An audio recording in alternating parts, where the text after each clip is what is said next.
Après les premiers matchs de l'Euro 2024, la compétition continue avec l'entrée en lice de l'équipe de France face à l'Autriche ce lundi 17 juin 2024. Le match se déroulera à la Düsseldorf Arena.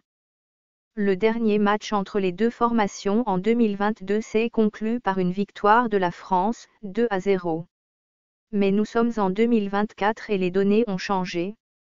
La France peut-elle encore battre l'Autriche ? L'Autriche, classée 25e au rang FIFA, va disputer son 3e Euro d'affilée, une grande première dans son histoire. La sélection connaîtra seulement sa 4e participation à l'épreuve. Défensive sous Franco Foda, l'Autriche a vu son style énormément évoluer depuis la nomination de Ralf Rangnick, en avril 2022. Désormais portée sur l'offensive, l'équipe est adepte d'un pressing haut, de mouvements incessants, et n'hésite pas à prendre des risques.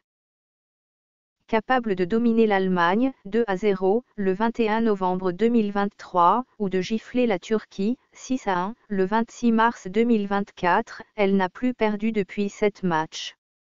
L'Autriche est un gros outsider dans cette compétition.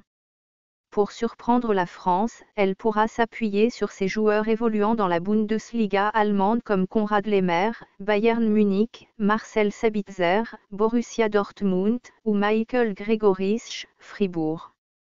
Son collectif séduisant provenant du style Red Bull, socle de la formation de plusieurs de ses joueurs, pourrait l'y aider. Par opposition, la France a un statut de favori dans cette compétition. Après avoir amorcé leur transformation et leur rajeunissement pendant la Coupe du Monde 2022, les Bleus l'ont poursuivi en faisant évoluer le leadership autour de Mbappé et Griezmann, après les retraites internationales de El Elori, Varane et Mandanda.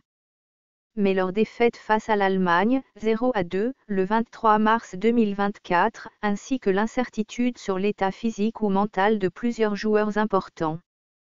Maignan, Tchouaméni, Mbappé, Upamecano, Koeman, font naître l'ombre d'un doute.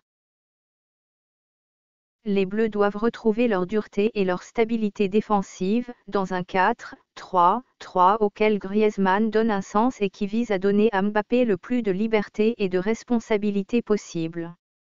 Rappelons que le capitaine de l'équipe de France, Kylian Mbappé, n'a encore jamais marqué en phase finale de l'Euro. Il en a disputé un seul, il est vrai, en 2021. On espère qu'il fera mieux cette année,